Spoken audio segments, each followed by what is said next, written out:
This is the Mandalorian, and if you want to play like him in Dungeons and Dragons, this is the way.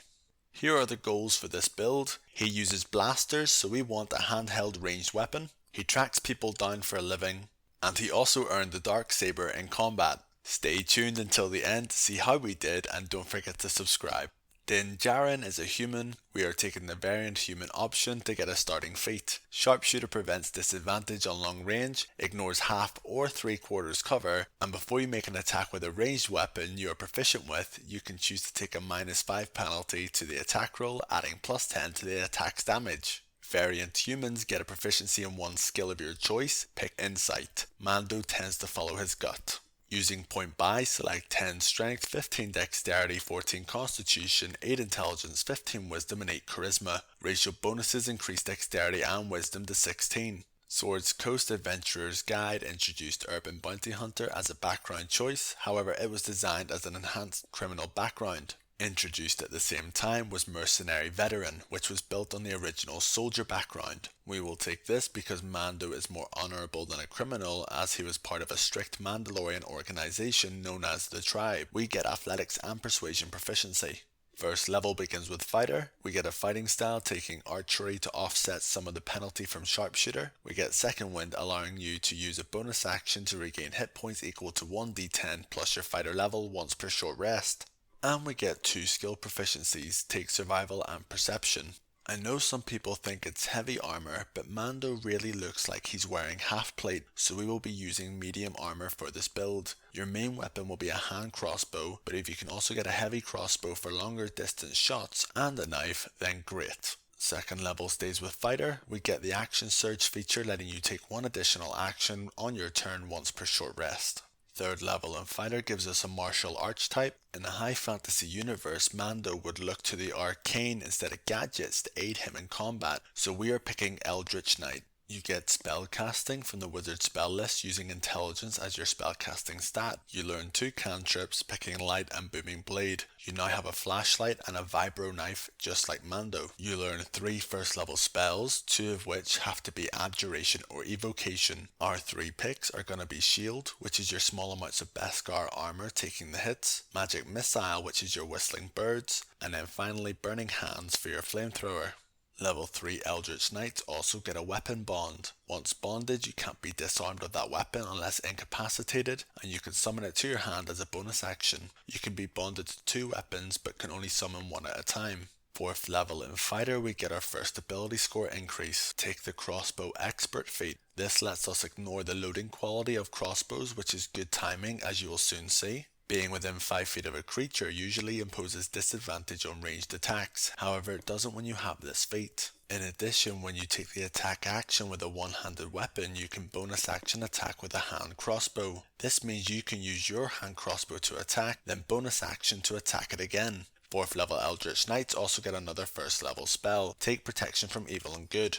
5th level, we take another level in Fighter and gain the extra attack feature. When we take the attack action, we can now attack twice instead of once. The loading quality of a crossbow normally prevents the second attack, but with Crossbow Expert it does not.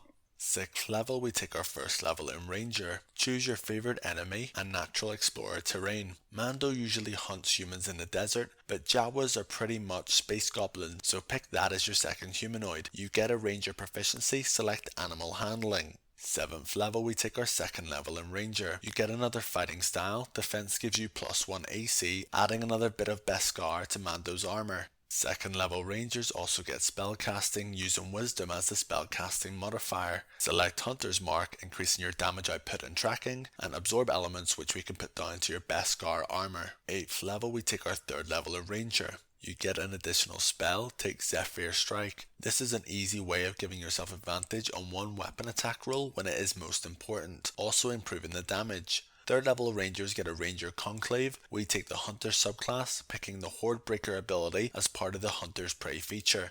Once per turn, when you make a weapon attack, you can make 1 additional attack using the same weapon against another creature if it is within 5 feet of the original target. If 2 enemies are standing side by side, you can now take 4 shots using your attack action, bonus action from Crossbow Expert, and this Horde Breaker feature. Your hand crossbow is definitely a blaster. 3rd level rangers also get primal awareness, spending a spell slot to sense if certain creatures are within 1 mile. 9th level we take our 6th level in fighter for an ability score increase your dexterity by 2 points. 10th level we take our 7th level in fighter. 7th level Eldritch Knights get War Magic, letting you make one weapon attack as a bonus action when you use your action to cast a cantrip. This is the level that Eldritch Knights gain access to 2nd level spells. You can pick an abjuration or evocation spell. Aside from Burning Hands, we have tried to avoid spells requiring attack rolls or saving throws as we have a low intelligence modifier. Therefore a smart pick here is Darkness for added utility. 11th level we take our 8th and final level in fighter. We get an ability score increase, use this to maximize your dexterity. 8th level Eldritch Knights also get another 2nd level spell choice, except this time it's from any school of magic. Take Shadow Blade. This is your dark saber. With it you can temporarily create a sword of solidified gloom, dealing 2d8 psychic damage. Attacks made in dim light or darkness are made with advantage, and it can also be upcast. 12th level we take our 1st level in Cleric, picking the War Domain. The Mandalorian's own words are, "Weapons are part of my religion." 1st level Clerics have spell casting and 3 cantrips. I picked Thaumaturgy, Spare the Dying, and Guidance. Clerics have a list of spells to access but can only prepare a number equal to your wisdom modifier plus your cleric level. If you are protecting a young Grogu, you might want Sanctuary, Detect Evil and Good, Bless, and Healing Word. 1st level War Clerics have the War Priest feature. When you take the attack action, you can make one weapon attack as a bonus action. You can use this a number of times equal to your wisdom modifier. This might sound like some of our other abilities, but remember War Magic only gives a bonus action attack if you cast a cantrip, and Crossbow Expert only lets you have a bonus action hand crossbow attack. Now you can attack with your Shadow Blade using the attack action and still get a bonus action attack. 13th level we take our 2nd level in Cleric. You get 1 use of Channel Divinity per short rest. This can be used as an action to turn undead within 30 feet if they fail a wisdom saving throw.